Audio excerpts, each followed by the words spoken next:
I haven't experienced in the past. But it's just, it just kind of warms your heart to the fact where you see some of these writers that, for all intents and purposes, they've flagged me or I brought it on myself, which I do. I mean, I'm just as guilty as anybody out there, right. but the fact that they are actually, really getting this musically, regardless of what they feel about me, that they don't really know me at all, but personally or whatever, I have a vision.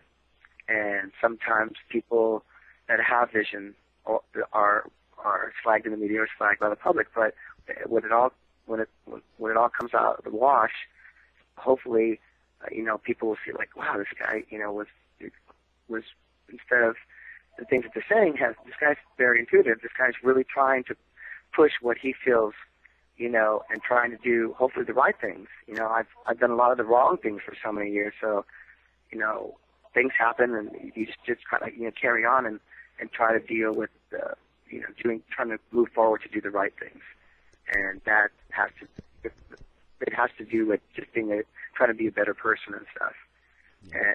And musically, is you just try to write the best stuff you can. There's so many amazing artists out there, magical artists that are just so immensely more talented than I could even possibly think of doing. And I listen to some of the stuff, and you just go, oh my gosh, I really have to step it up now in this next record. And I want to challenge myself musically, so it's something that I try to do, even though there's a lot of people always laugh at me. I would love and trying to take my band out of my supposed genre that we came from, so we can play with all types of bands.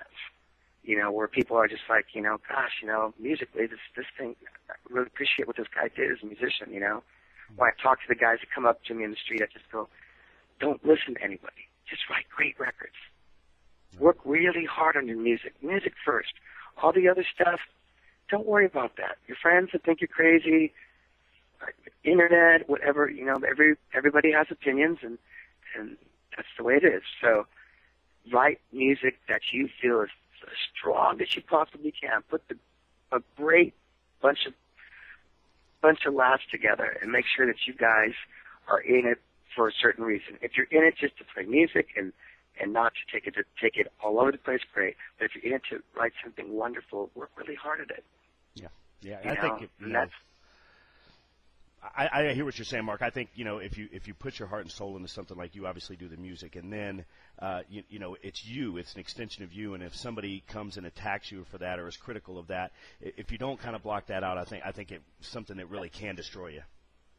Oh my gosh, absolutely. And I do have thick skin, but I wear my heart on my sleeve. So sometimes I read stuff and I'm like, wow, I might not have a dude about it. Am I? Maybe I am. I have no idea. But I turn to the people in my family who love me and that are with me 24/7, and they seem to think that I've made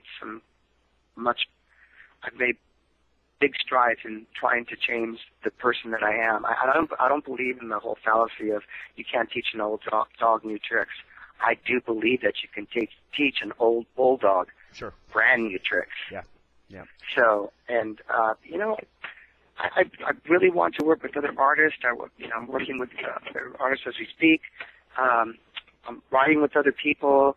There's a lot of things that that I have right now, in my skillet that I'm trying to create. So I'm very fortunate and very, very, very grateful for my fans and for the people that not only the fans of the past, but the fans of the now we're in a chaotic situation with our economy here and abroad, all over. I've seen it. I've been touring all over the world for the past 5.5 years.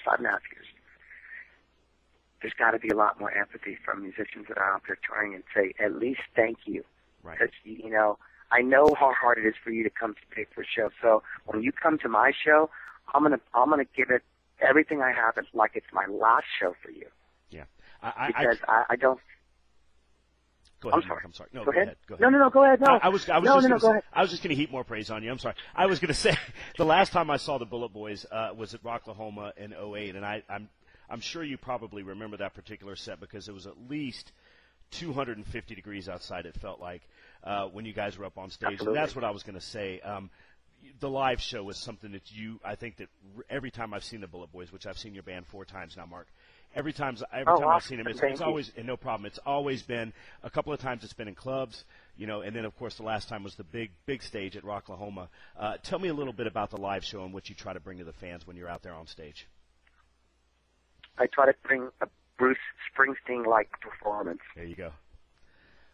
A Kiss performance without all the pyro and everything. A performance like Tina Turner, Mick Jagger, all the greats. I try to focus on putting on a show that people aren't used to seeing or haven't seen in a while, and that takes a lot of energy from not only myself but from my mates in my band, because I try to set the bar really high live, and people scoff and go, "Oh yeah, well he's old, he can't." No, I can go out there and match up with any young buck. Yeah. Because I keep myself in tip-top shape. I try to keep myself in great shape. I would say physically, spiritually, and mentally. Mm-hmm. So my task is to bring back or give the bands opportunity, like my band. My band's never as huge as Poison or as huge as Guns N' Roses. We never sold those type of numbers, or popularity was never as such. But I always say that my band was like, I feel like I'm from the island of the misfit toys. Yeah. I always use that. I use that analogy a lot because that's the way I feel. I am that. So what I'm trying to do is take all those bands and those people that never get the chance to do that and to try to get them on our bill. And I just don't see a lot of the bands that are as big trying to do that. I know there's politics involved, and I know there's monies and all that, but when both of us are getting older, but when I'm old, I don't want to look back and say,